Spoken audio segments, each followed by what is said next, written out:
Baik, selamat pagi semuanya. Kami dari kelompok 1 ingin menjelaskan tentang pemanfaatan energi surya pada skala rumah tangga. Di sini kelompok 1 beranggotakan yang pertama ada Ibu Tugirinata dengan NIM 004, lalu ada Raffi Raditya dengan NIM 006, lalu saya Muhammad Zidan Zuhairi dengan NIM 010.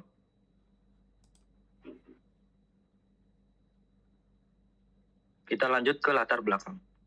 Pemanfaatan energi matahari menjadi semakin penting karena sumber energi fosil seperti minyak bumi, batu bara, dan gas alam terus menipis dan memberikan dampak buruk terhadap lingkungan. Penggunaan energi fosil menyebabkan emisi karbon yang memicu pemanasan global, perubahan iklim ekstrim, dan polusi udara. Di tengah meningkatnya kebutuhan energi masyarakat modern, energi surya hadir sebagai solusi yang bersih, aman, dan ramah lingkungan. Potensi sinar matahari yang melimpah sepanjang tahun, terutama di negara tropis seperti Indonesia, menjadikan energi surya sebagai pilihan ideal untuk memenuhi kebutuhan energi rumah tangga secara berkelanjutan. Selanjutnya, ada definisi energi. Energi adalah kemampuan untuk melakukan suatu kerja. Energi bersifat fleksibel dan dapat berpindah atau berubah wujud. Lalu ini didapat dari pendapat ahli yaitu Wolke, Mikrajudin, Pardiono, dan Morat. Lalu ada definisi energi surya. Energi surya itu berupa panas dan cahaya matahari. Dapat dimanfaatkan melalui teknologi seperti panel surya, solar heater, dan arsitektur surya. Lalu bersih, terbarukan, ramah lingkungan, dan tersedia sepanjang tahun. Dan yang terakhir dapat mengurangi emisi karbon.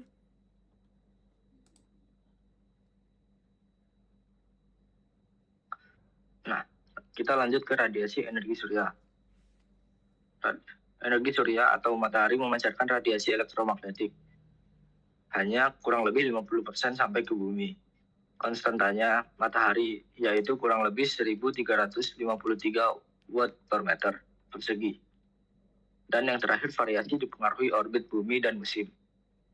Lalu selanjutnya ada potensi energi surya di Indonesia. Radiasinya 4 sampai 5,4 kWh per meter persegi per hari. Ini sangat cocok untuk panel surya. Pemanfaatannya masih rendah akibat biaya awal dan kurang edukasi masyarakat. Lalu yang terakhir ada berperan penting dalam transisi energi nasional. Kemudian panel surya. Panel surya mengubah cahaya menjadi listrik melalui efek fotovoltaik. Terbuat dari semikonduktor silikon, disusun seri paralel menghasilkan arus DC. Pengaplikasiannya bisa di rumah, industri, komersial, dan sistem off-grid. Kemudian cara kerja PLTS. Panel menghasilkan listrik DC dan kemudian DC diubah menjadi AC menggunakan inverter. Lalu dapat disalurkan langsung atau disimpan dalam baterai, kemudian dipasang di atap untuk menangkap radiasi optimal.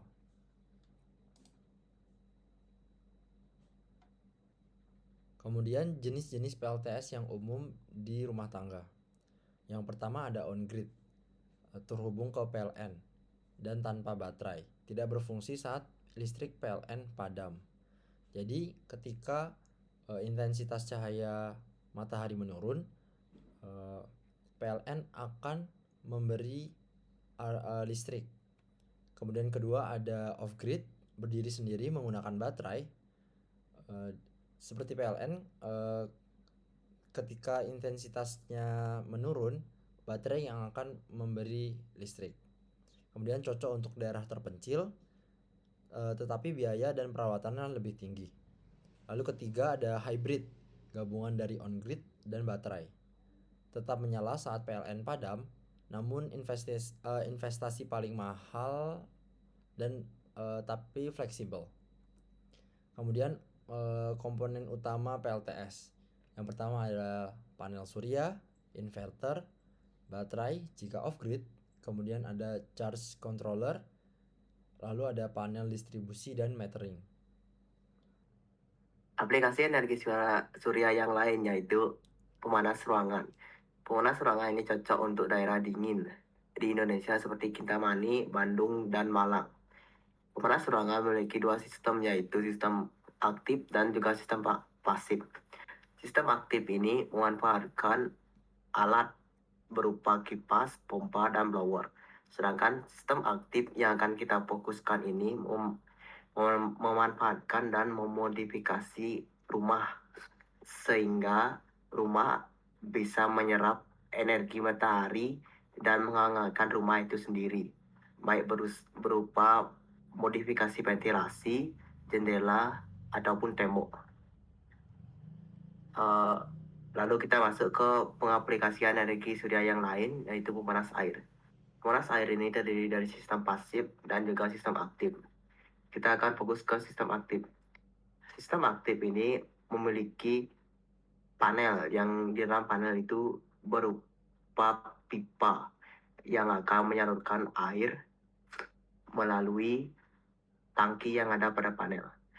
Saat air dalam pipa itu dipanaskan melalui sinar matahari, air yang telah dipanaskan itu akan menuju ke storage tank yang akan disalurkan ke kamar mandi.